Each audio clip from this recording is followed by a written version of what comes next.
palabra, amados.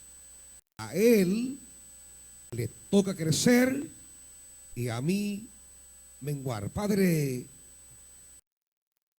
queremos pedirte en el nombre de Jesús que puedas enseñarnos y revelarnos la profundidad de esta palabra y las implicaciones de esta palabra para nuestra vida. Permítenos, Señor, acoger tu palabra y conformar nuestra vida a ella. Padre, háblanos en el nombre de Jesús.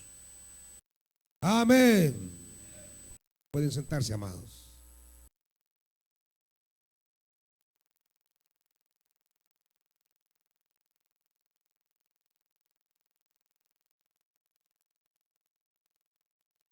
El lanzamiento, que es el octavo, ¿verdad? El octavo lanzamiento va entrañado, impregnado de estas porciones de la Biblia, particularmente el versículo, si no mal recuerdo, es el versículo 34. Que irá muy unido al 30 y va entrelazando la finalidad del enviado de Dios. La iglesia o es comunidad enviada en su práctica o no es iglesia. Es más, la iglesia es iglesia en la medida que practica el envío. Es decir, en la medida que ejerce la misión. Si la iglesia no hace misión, no es iglesia. Será una institución, pero no será la iglesia. Si cualquiera de nosotros no vive una práctica en misión, podemos identificarnos con algún nombre denominacional, pero no seremos discípulos de Jesucristo. El discípulo de Cristo y la iglesia tiene como característica esencial identificarse con la práctica de la misión de Jesús. El discípulo es el que sirve, la iglesia es la que sirve. El discípulo es el que tiene compromiso con la misión de Cristo. Esa es la característica esencial, ese es su distintivo. Ese es, diríamos, el signo de su autenticidad. La autenticidad no se da donde ya veremos que pensaron encontrarlos algunos discípulos. En este versículo que hemos leído es el cierre de un bloque que arranca en el 22. Y del 22 en adelante van a buscar los discípulos colocar la autenticidad sobre ciertos fundamentos que no son. Y Juan va a responder en términos concretos que la autenticidad no tiene que ver con los criterios que ellos están pensando, sino más bien tiene que ver con la capacidad del que sigue a Jesús para impregnar a otro de Jesús. La esencia fundamental del discípulo de Jesús es promover el nombre de Jesús. Versículo 22.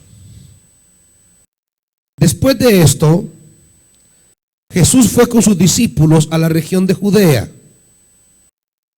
Ahí pasó algún tiempo con ellos y bautizaba. También Juan estaba bautizando en Enón, cerca de Salim, porque ahí había mucha agua, así que la gente iba para ser bautizada. Esto sucedió antes de que encarcelaran a Juan. Ahora, ojo al versículo 25.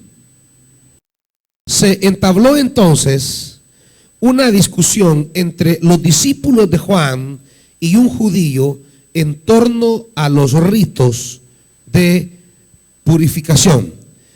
El versículo 25 nos plantea un primer plano donde los hombres piensan encontrar la genuinidad de su fe.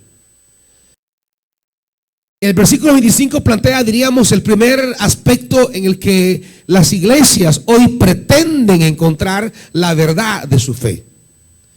Porque es esencial, es fundamental que la iglesia pueda comprender la genuinidad de su fe, la autenticidad de su fe. Porque una fe que no sea auténtica será una fe vana. Una fe que no sea verdadera será una fe falsa. La iglesia y el cristiano no puede ni moverse, ni caminar, ni perder su tiempo en una realidad falsa de su fe. La iglesia debe estar segura de la verdadera o de la verdad de su fe. La iglesia debe estar segura acerca de la autenticidad de su fe. Eso que la gente siempre habla y dice, ¿y cuál es entonces la iglesia verdadera? ¿Y cuál es la enseñanza verdadera?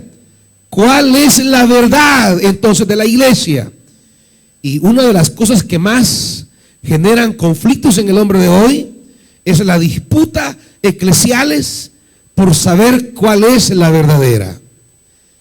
El primer plano en el que muchos quieren establecer la verdad de su fe es el plano de la doctrina, el plano de la enseñanza, el plano de los dogmas, el plano de que mi fe es verdadera porque yo tengo tal doctrina.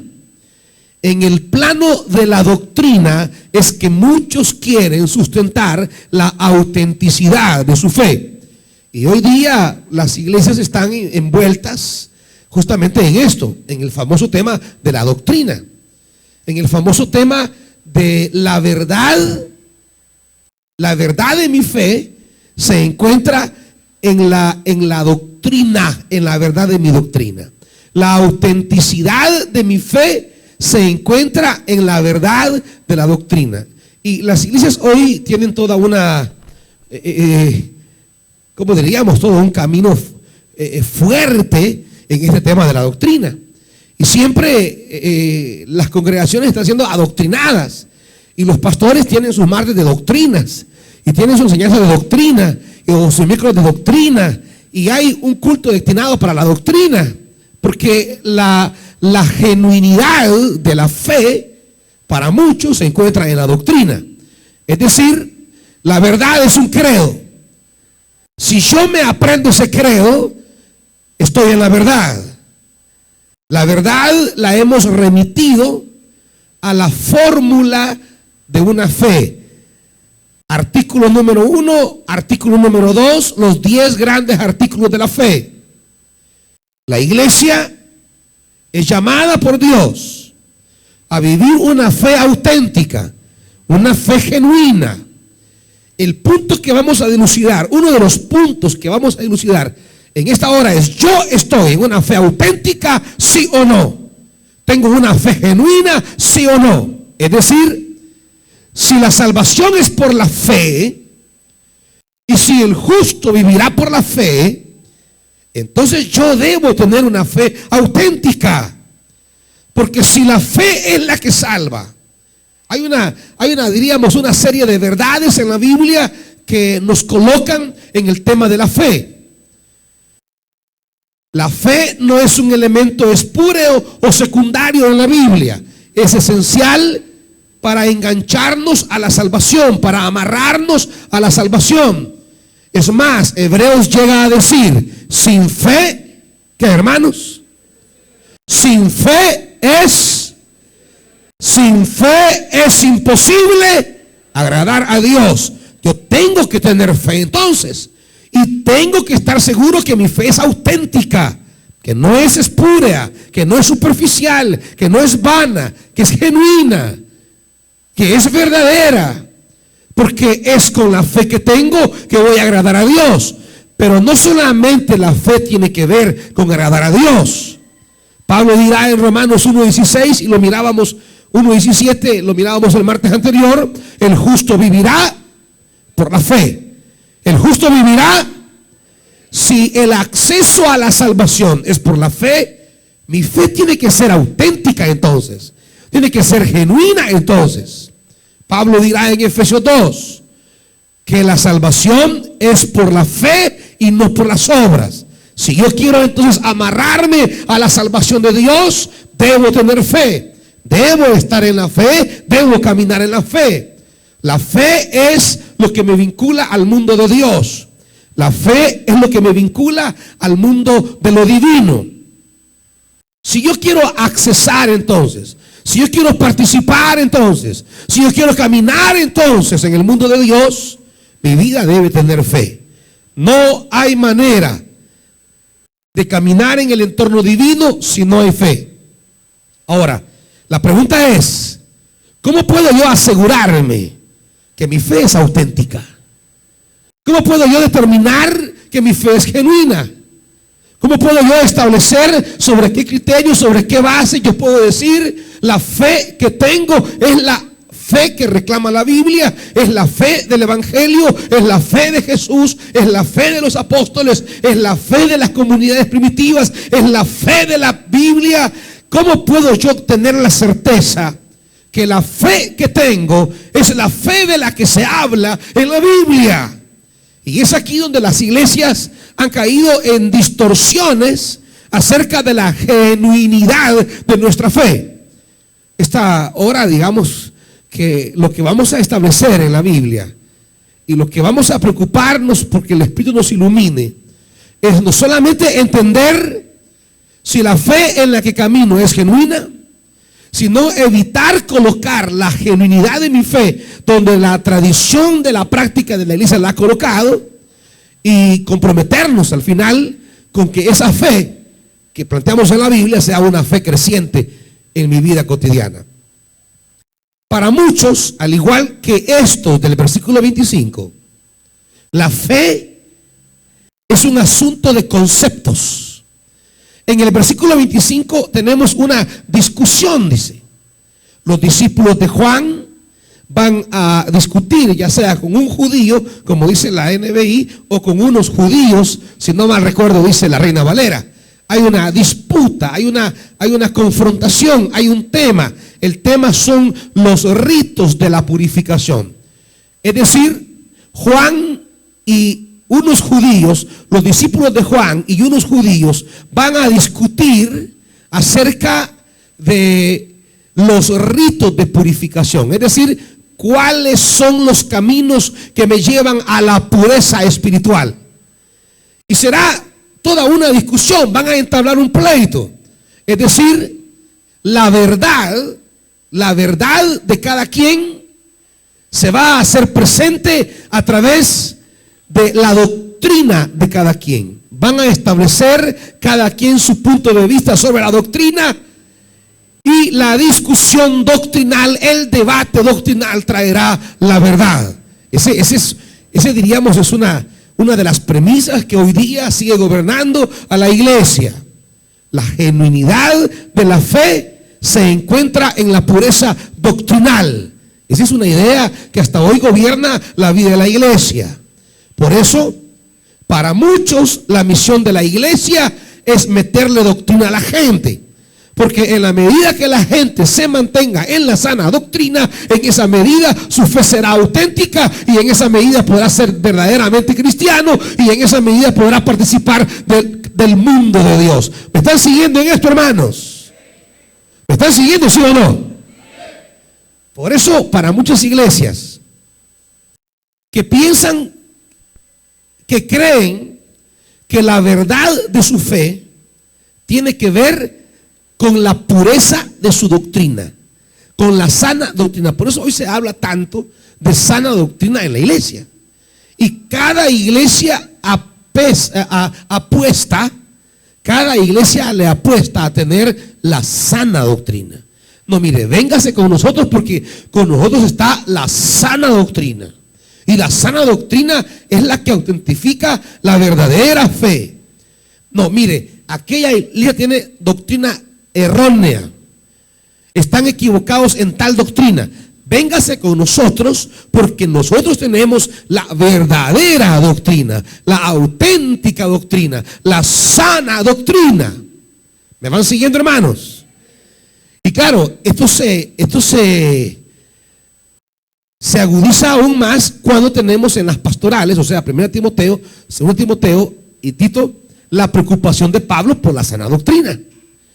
Y claro, si hay una preocupación por la sana doctrina, pareciera creer entonces que es válida la sana doctrina como criterio para deducir cuál es la fe auténtica. Ahora, los discípulos de Juan y esos judíos se han envuelto en un debate doctrinal acerca de los ritos de purificación, como se ve envuelta hoy la iglesia en una cantidad de discusiones respecto a la sana doctrina. Con todo el valor que pueda tener la discusión teológica o doctrinal, con todo el valor que pueda tener que las iglesias hagan un resumen de sus creencias, de su fe o de su credo, sin embargo, lo primero que vamos a decir esta tarde, hermanitos, es la verdad de la iglesia no está en lo que ella llama la sana doctrina.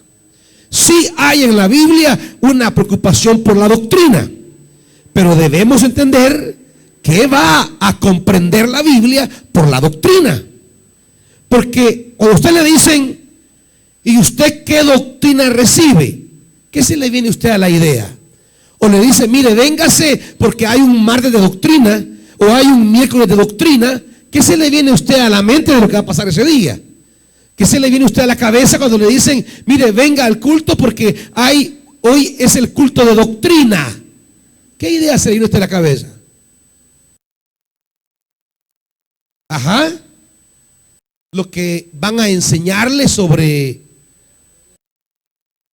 lo que cree, por ejemplo, esa iglesia. Usted le dice, le dicen, venga, este día es el lunes de doctrina, o es el miércoles de la doctrina, o el viernes de la doctrina. Usted lo que se le viene a la cabeza es que ahí se va a ir a sentar y va a aprender las creencias, la fe, el credo o aquellas enseñanzas que son las fundamentales de esa iglesia. ¿Me van siguiendo, hermanos? Y le van a enseñar o le van a decir que esas doctrinas que le van a enseñar son las que ratifican o las que evidencian o las que autentican que usted está en la fe verdadera. Si se aparta de esa doctrina, se apartará de la fe. Con todo y lo importante que pueda ser tener un credo, sin embargo, les quiero decir esta tarde, amados hermanos, que la verdad, la genuinidad de su fe no está en que usted se memorice una doctrina.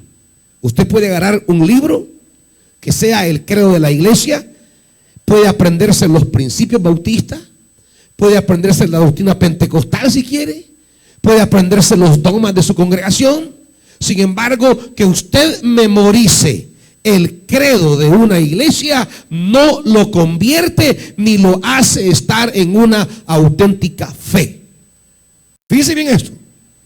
Aunque usted se pueda de memoria el credo de su iglesia, no significa necesariamente que usted tiene una fe genuina.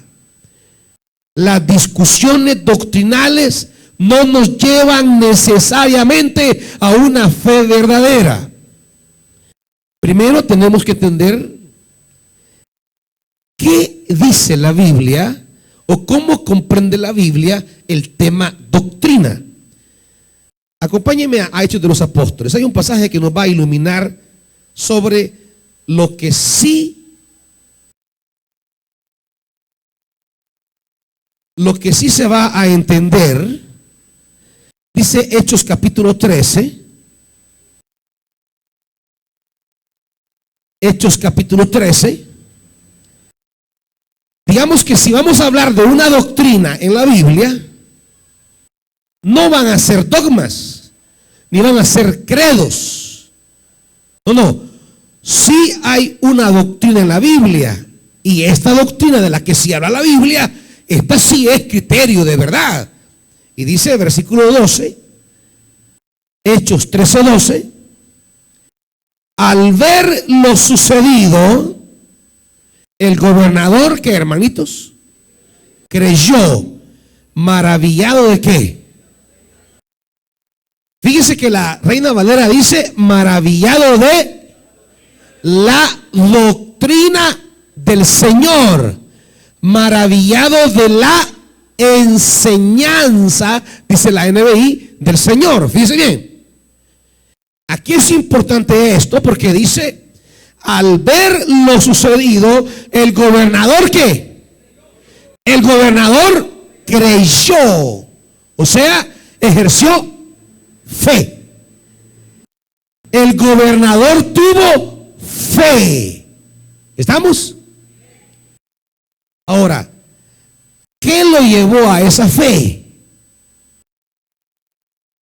¿Qué dice el pasaje? La enseñanza, la doctrina del Señor. ¿Estamos? Ahora, ¿pero cuál doctrina? Cuando hablemos de la doctrina como criterio de mi fe, como aquellos que determinan la genuinidad de mi fe, no vamos a hablar de la doctrina de la que hoy se habla en la iglesia. No, hablamos de la doctrina del Señor, la enseñanza del Señor. Ahora, ¿en qué consiste esta doctrina que despertó la fe en el procónsul, en el gobernador? ¿De qué doctrina está hablando? Y claro, todo lo que viene del versículo 6 en adelante es la doctrina de la que habla el versículo 12. Del 6 en adelante estamos hablando de la doctrina que despierta una genuina fe. Veámosla, leámosla rápido. Versículo 6. Recorrieron toda la isla hasta Pafos.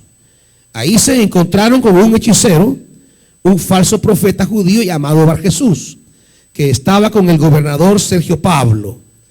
El gobernador, hombre inteligente, mandó llamar a Bernabé y a Saulo en un esfuerzo por escuchar ¿qué? La palabra de Dios. Pero Elimás, el hechicero, que es lo que significa su nombre, se les oponía y procuraba apartar de la fe al gobernador. Entonces Saulo, que es Pablo, lleno del Espíritu Santo, clavó los ojos en Elimas y le dijo: hijo del diablo y enemigo de toda justicia, lleno de todo tipo de engaño y de fraude, ¿nunca dejará de torcer los caminos rectos del Señor? Ahora la mano del Señor está contra ti.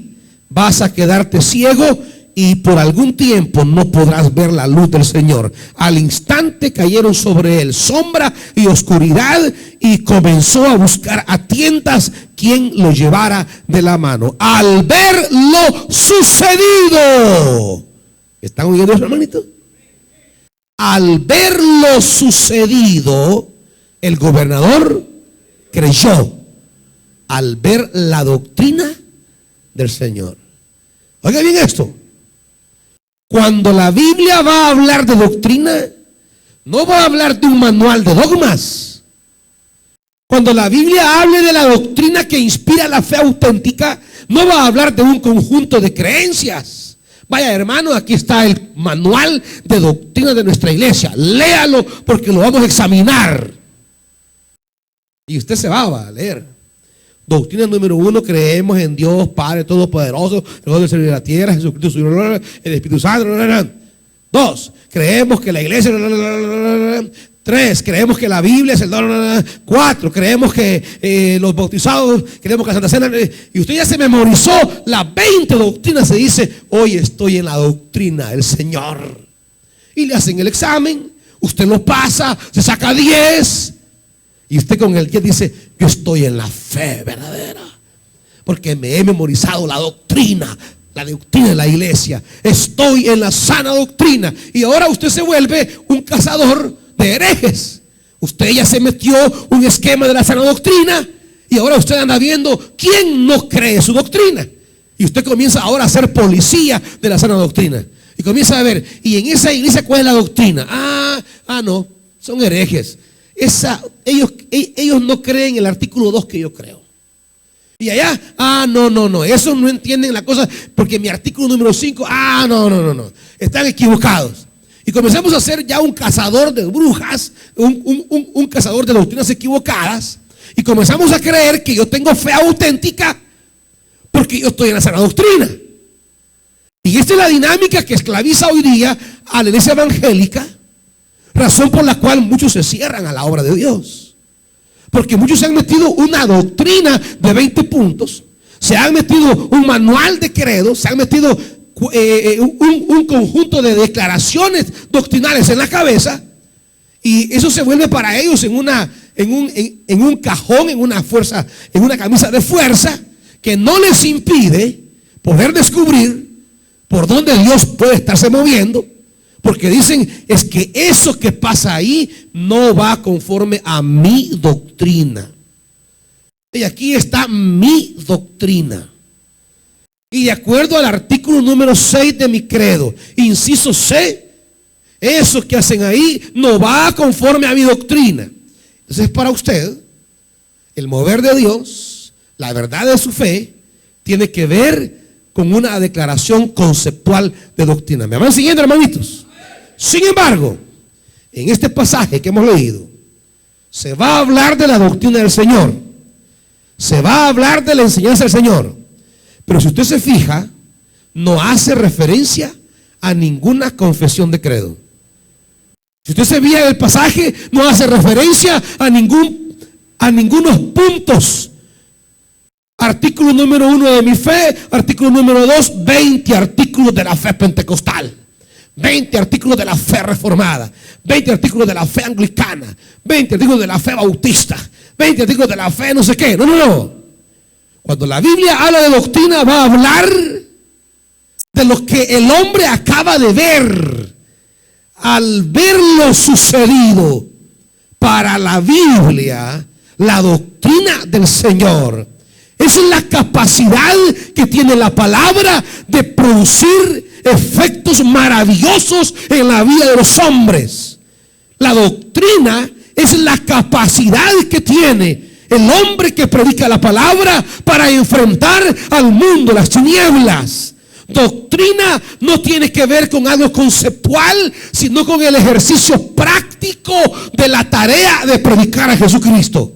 Doctrina no es cosa de sentarme a leer un manual, a memorizarlo, me lo copié como perico en la cabeza, me hacen el examen, me saqué 10, ahora ya soy guardián de la doctrina. No. Doctrina en la Biblia es la capacidad que está revestido el hombre y la mujer que dice ser hombre y mujer de Dios y que tiene autoridad para predicar la palabra y para enfrentar al diablo que se opone a la predicación de la palabra.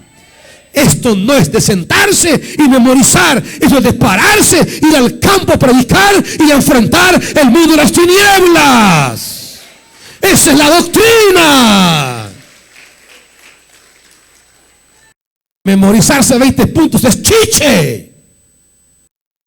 Por eso es que las iglesias que se envuelven en la doctrina son haraganas. Ahí lo ve usted, los hermanos bautistas. Es que yo soy bautista de hueso colorado. Y dígame cuántos ha evangelizado esta semana. ¿Cuántas veces se paró a predicar? ¿Cuál es su compromiso con el evangelio? ¿Dónde está su práctica de servicio, de trabajo? ¿Dónde está el ejercicio de su misión? ¿Dónde está su participación en la misión de Jesús? ¿Dónde está el trabajo para que el nombre de Jesús crezca? ¿Dónde está su sacrificio en la obra del Señor? Bautistas de hueso colorado son unos inútiles. No, es que yo soy pentecostal genuino, porque me aprendí las doctrinas pentecostales. No. ¿Dónde está su autoridad para echar fuera demonios? ¿Dónde está su autoridad para sanar enfermos? ¿Dónde está su autoridad para enfrentar la oposición del diablo a la aplicación de la palabra? Pentecostal solamente porque piensa que se han memorizado los dogmas pentecostales o el credo pentecostal. Eso no es así. Doctrina Es la autoridad con la que usted va a enfrentar la oposición diabólica a su compromiso de predicar el evangelio. ¿Están oyendo, hermanos? Pablo aquí llega a Pafos, se encuentra con un hechicero, un falso profeta. Este falso profeta tiene dominado a Sergio Pablo, el gobernador de ese lugar. Pablo llega y comienza a predicar la palabra, porque discípulo es el que predica, punto. Discípulo de Jesús, cristiano, es el que transmite la palabra de Dios, sea en un púlpito, sea en una casa o sea en una conversación. No necesariamente únicamente en un púlpito. Miramos en el mensaje anterior cómo Jesús provoca un dinamismo de fe a partir de una conversación. Simplemente comienza con una mujer que le pide agua. La mujer se extraña. ¿Por qué tú, siendo judío, me pides a mí de beber con samaritana? Y ahí empieza todo un diálogo. La mujer termina revestida del río de Dios. Jesús le dice: tengo un agua de vida que es para ti. La mujer experimenta esa vida, y en esa conversación esa mujer es impactada. Esa mujer sale, se va a su aldea, comienza a decir: hay un hombre que ha tocado mi vida, me ha hecho toda mi vida, es un profeta verdadero. Vamos, quiero que lo conozcan. Y se despierta toda una genuinidad, una dinámica de fe por una conversación. Alguno dice: es que yo quisiera predicar delante de 100 gente. Comience predicando en una plática, hermanita. Comience hablando de Dios en una conversación. Ni siquiera es capaz de predicar el que abajo está en el bus y ya quiere predicar la noche de buenas nuevas. Ni siquiera es capaz de conversar con sus compañeros de trabajo del evangelio y ya quiere hacerse cargo de una conexión. ¿Por qué? Porque a veces nos gusta más el exhibicionismo que la predicación. Por eso la esencia del mensaje es necesario que yo mengue y que Él crezca. La esencia de la vida cristiana es promover el nombre de Jesús, no promovernos nosotros, no promovernos nuestro nombre.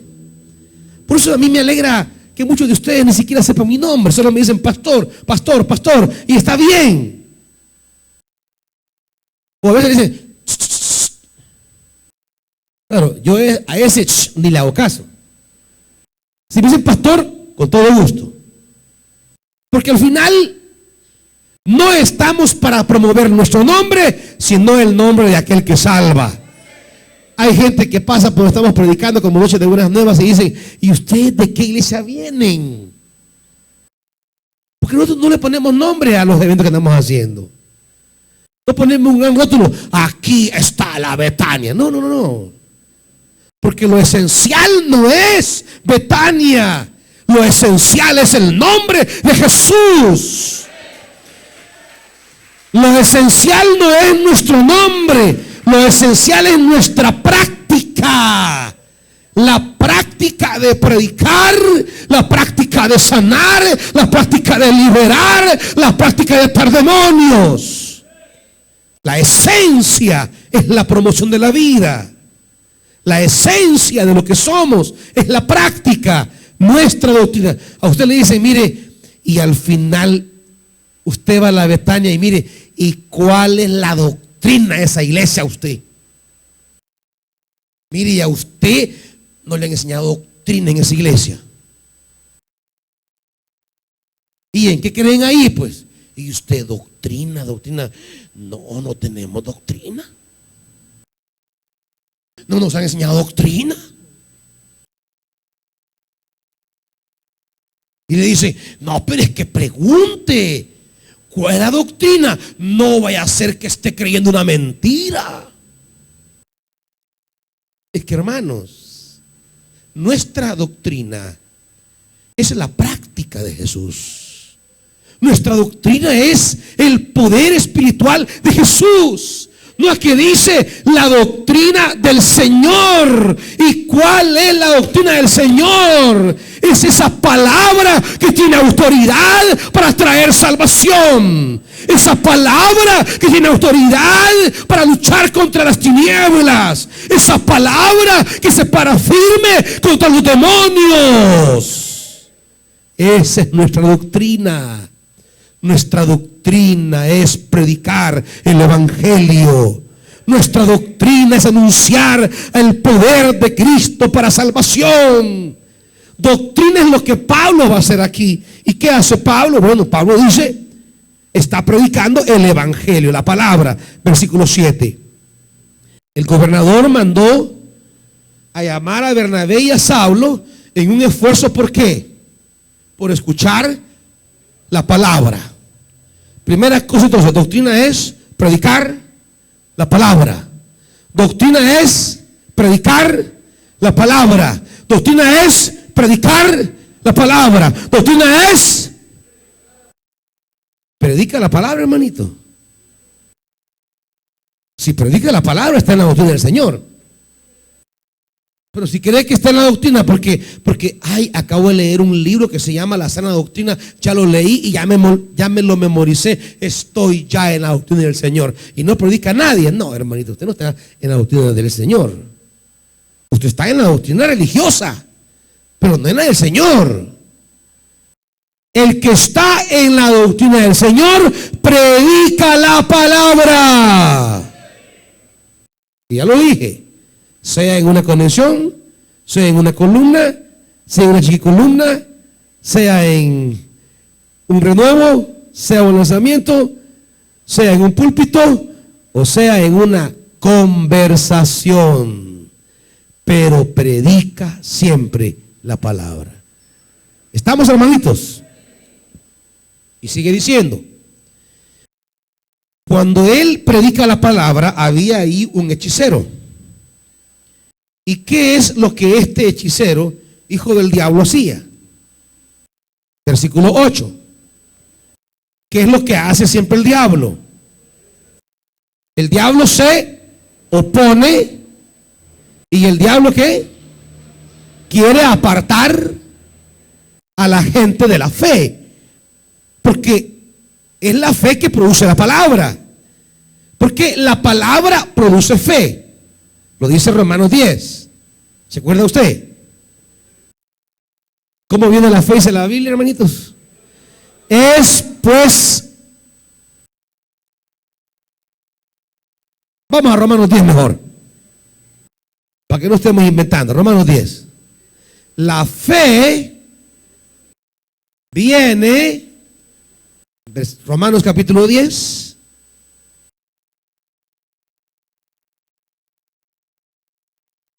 Romanos 10, 17. La fe viene como resultado de ¿qué? De oír el mensaje. Y el mensaje que se oye, ¿qué es? La palabra de Cristo. La palabra del Señor. La palabra de Dios. La fe es fruto de la palabra. Por eso hay que predicar ¿qué? La palabra.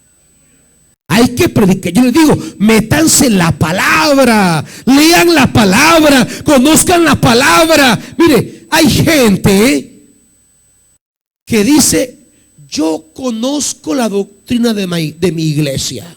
Ah, de verdad, conoce su doctrina. Vaya, venga para acá, dígame los libros de la Biblia de memoria. Génesis, Éxodo, Levítico, Josué, Reyes, Salmos. Conoce la doctrina y no conoce la palabra. Qué bonito. Dígame los profetas menores, pues.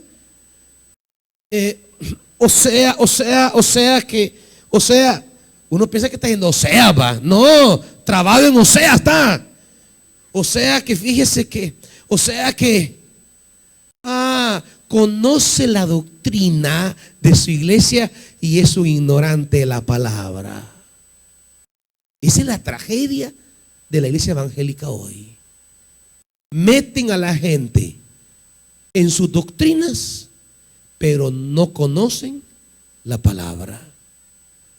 No conocen la palabra. ¿Cuántas veces has leído la Biblia? Fíjese que he leído unos pedacitos, ¿verdad? Pero es un gran defensor de la doctrina y conoce la palabra por pedacitos. O sea que usted es un experto en defender doctrinas y no conoce la Biblia. Mire, ese pasaje yo nunca lo había oído. Ese libro nunca lo había oído mencionar yo. Gente que lleva años. Yo tengo 30 años de estar en el evangelio. Meten a una preparación, entran a una preparación para ir a servir, no hayan ni el camino. Cuando nos comenzamos a leer un libro y comenzamos a conocer el libro, por gusto. Es que mire, que fíjese que yo poco entiendo. ¿Y cómo es que conoce la doctrina y no entiende la palabra? ¿Y qué es eso, pues? Yo no entiendo eso. Si la tarea primera del Espíritu es hacernos entender la palabra, entonces, ¿en qué estaba metido usted entonces? ¿De qué ha sido parte entonces? Es que fíjese que a mí leer la Biblia me aburre. Le aburre, ¿no? Qué bonito, ¿eh? Por eso es un gran aburrido. Es que fíjese que a mí leer la Biblia me da sueño. Es que fíjese que hay cosas que no entiendo. El que quiere ser hombre de Dios, hombre del Espíritu, debe predicar la palabra. Y para predicar la palabra hay que leer esto, hermanitos, sean haraganes. Desde Génesis hasta Apocalipsis. ¿Se pueden oír de memoria, hermanitos? Les pregunto. ¿Se los puede? ¿Y usted? De Génesis a Apocalipsis. ¿Seguro? ¿Y por aquí?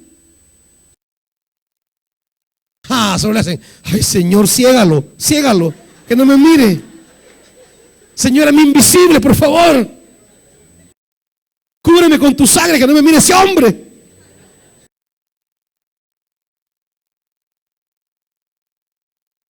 Y ya llevan años en el evangelio. Digo, los libros de memoria, solo los libros nada más. No de decirle, dígame de qué habla Oseas. Dígame de qué habla Díaz. ¿De qué habla Ezequiel? Dígame de qué habla 1 Corintios. ¿De qué habla Números?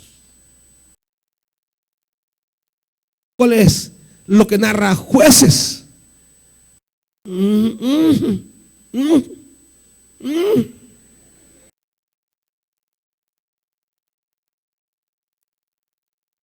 Es más fácil, y por eso es que hay creyentes cómodos, es más fácil sentarme a memorizarme 20 puntos doctrinales y decir esa es la verdadera fe, que a meterme en la palabra, predicar la palabra y tener autoridad espiritual para aplicar. Eso es más complicado, hermanitos.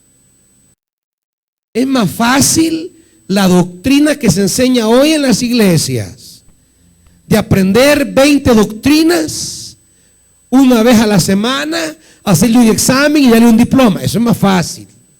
Es más fácil que hacer esto.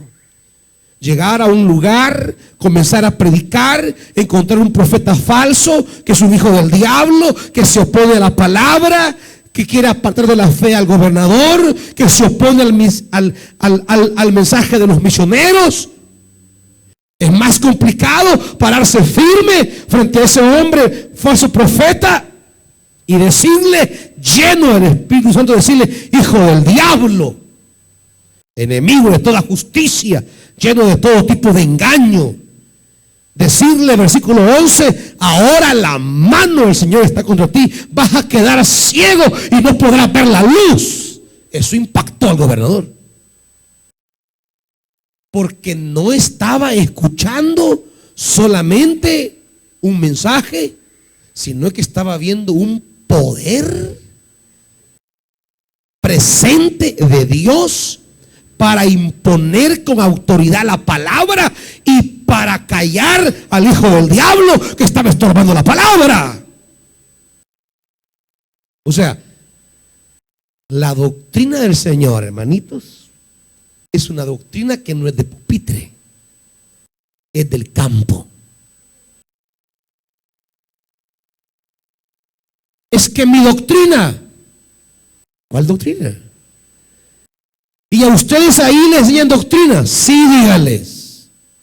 Nuestra doctrina es predicar el evangelio y vencer toda oposición diabólica, lleno del Espíritu Santo. Punto. Eso trae fe. Esa fe trae salvación. El gobernador creyó. El gobernador fue salvo. Pero no porque Pablo llegó con un sublibro. Vaya, aquí está, las 4 leyes espirituales. Vaya, aquí está, manual de doctrinas. No. Llegó con palabra y poder. Palabra y poder. Palabra y poder. Estar en la doctrina que autentica la fe es estar en el compromiso de predicar la palabra y vivir bajo la llenura del Espíritu Santo para enfrentar cualquier adversidad del enemigo. ¿Estamos, hermanitos? Pero hay gente que dice, yo tengo mi doctrina, porque así se llama, mi doctrina. Y le dicen, vaya a orar por un enfermo y le impone manos. ¿Y qué tiene? Se pasa. Porque si se pasa ya no va a ir. Y es grave. Es que si es una gripe podría ir a orar por él, tal vez se cura. Pero si es un cáncer, ¿cómo, niña? Pero tiene gran doctrina. Pero cree en la sana doctrina.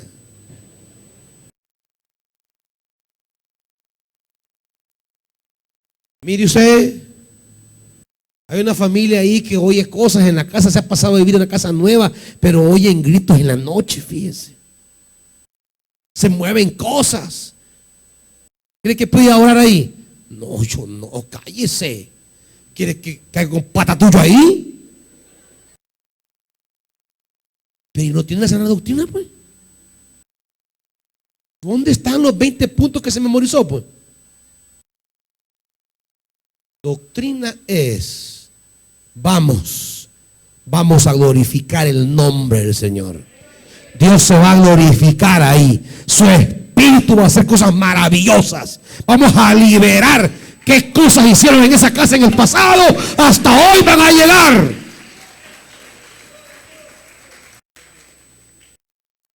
Vas a quedarte ciego desde hoy, le dijo. O sea, es tener la autoridad de poner límites a la obra del diablo.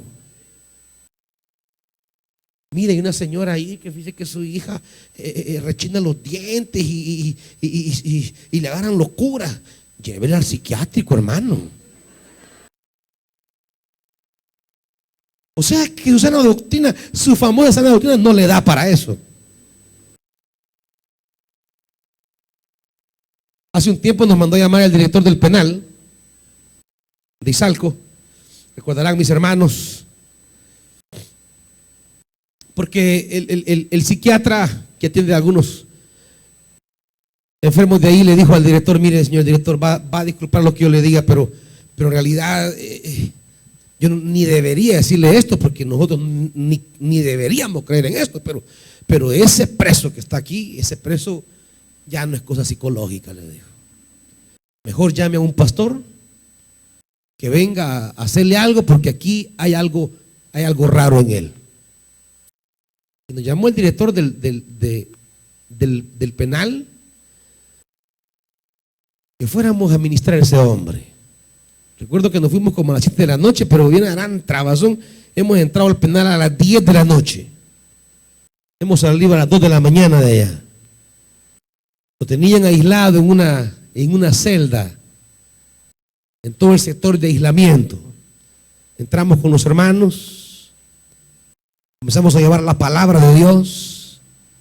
El hombre estaba totalmente atónito, fuera de sí mismo. Comenzamos a darle la palabra del Señor, comenzamos a trabajar su corazón, comenzamos a hacer entender el mensaje, que identificara el nombre de Jesús.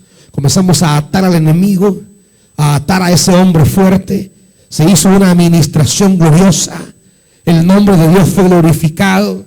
Uno habla y recuerda, siempre le dicen, y se acuerdan cuando vinieron aquí, y habla uno por teléfono con la gente allá y se acuerda cuando vinieron a orar por aquella persona. Cuando el nombre de Dios se glorificaba en la liberación, esa es la doctrina, hermanos. ¿Por qué te le decimos? Mire, fíjese que nosotros no hacemos eso. Es que somos de sana doctrina nosotros. ¿De qué sirve que esté repitiendo como perico una sana doctrina? Di que es sana doctrina y no es capaz de liberar a un endemoniado. Y no es capaz de ir a orar por un enfermo y declararle salud. Y no es capaz de enfrentar a un grupo que se está oponiendo a aplicar la palabra. Si se llena de miedo, de temor y de congoja, ¿qué sana doctrina es esa? Vamos a Juan, porque quiero terminar, hermanitos. No por mí, sino que por ustedes, que miro que están desmayando de hambre. Yo por mí sigo hasta las 5 de la tarde, hermanitos. Dice, pero no solamente había sana doctrina, sino que dice el versículo 26, pues vamos a Juan 3. Juan 3. Aquellos que creen, dije ya, que la doctrina es la que da fe. Pero dice el 26, aquellos fueron a ver a Juan y le dijeron, Rabí, fíjate que el que estaba contigo al otro lado del Jordán y de quien tú dice testimonio, ahora está bautizando y todos acuden a él. La gente que cree que las cantidades hablan de la genuinidad de la fe. La gente que dice, no, es que tal iglesia es verdadera porque ahí son cientos de gentes. Y todos los pastores afanados en que haya más gente. Y a principios del año, ¿verdad? Las metas del año, tener 300 nuevos miembros. Y la gran socazón y la aflicción y el trabajo, más miembros, más gente. Hermanos, ya llegamos a 100 nuevos. Llegamos a 50 nuevos. Y hermanos, ustedes nunca han oído aquí ninguna fiebre de números. Jamás me han escuchado decir que queremos crecer 100 miembros. Jamás. Nuestra intención no son los números, es predicar el evangelio. Esa es la intención. Nuestra agonía, nuestra preocupación, lo que nos mueve, lo que nos empuja, lo que nos quema el corazón, es el compromiso que despierta en nosotros el Espíritu Santo de predicar la palabra. No de crecer Betania, esa no es nuestra meta. Jamás han oído ustedes semejante cosa, jamás. Ni los que van al lanzamiento, jamás han escuchado que decimos, ustedes van a trabajar para que crezca Betania. Nunca. Nunca han escuchado nuestras metas cuantitativas para este año son tantas. Nunca. Es más, si predicamos y se van a otra iglesia, gloria a Dios. No trabajamos para nosotros, trabajamos para que Él crezca. Y quien se quiera quedar, que se quede. Y quien no se quiera quedar, que no se quede. O sea, no tenemos una política de venir y andar jalando gente. Es más, cuando la gente va al renuevo le decimos, mire, si sirve en su iglesia, que es en su iglesia. No andamos hablando gente de nada. No andamos que queremos crecer. Anhelamos ser la iglesia más grande de la Rábida. No, no, no, no. Esas son pretensiones idolátricas. Eso es perder la brújula. El que debe crecer es el Señor y su nombre. Si hay quienes han de quedarse en la iglesia para comprometerse a trabajar en la obra de Dios, que se queden. Pero si no es nuestra aflicción esa. Nuestra aflicción, hermanitos, es predicar el evangelio. ¿Por qué creen que hacemos renuevos, las columnas, las chiquicolumnas, las conexiones, noches de buenas nuevas, las buenas nuevas aquí y todo donde vamos a predicar? ¿Por qué? Porque tenemos aflicción por predicar la palabra.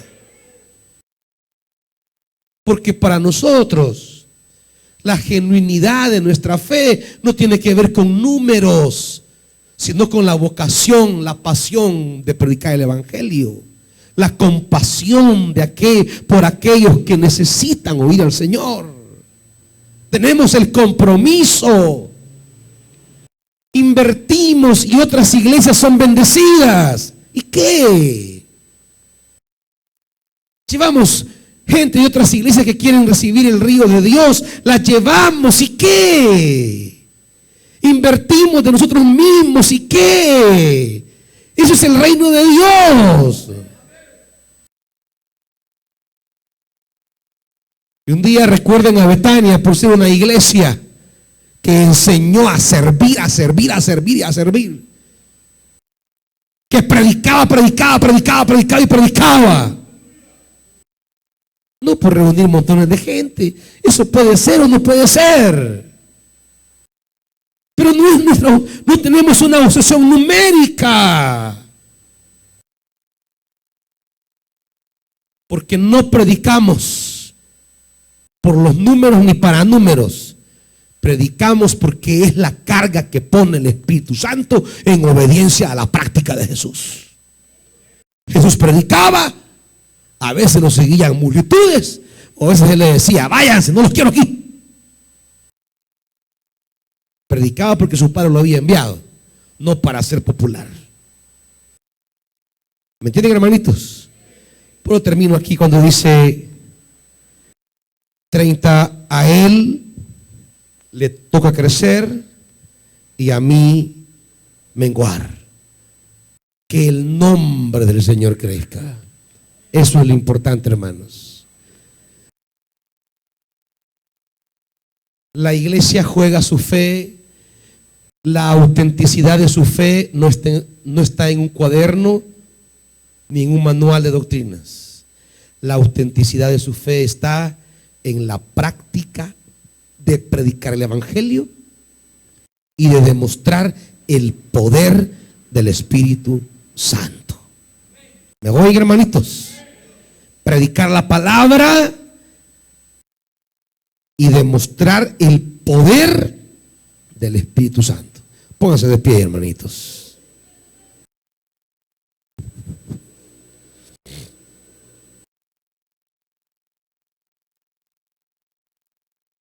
Su fe es genuina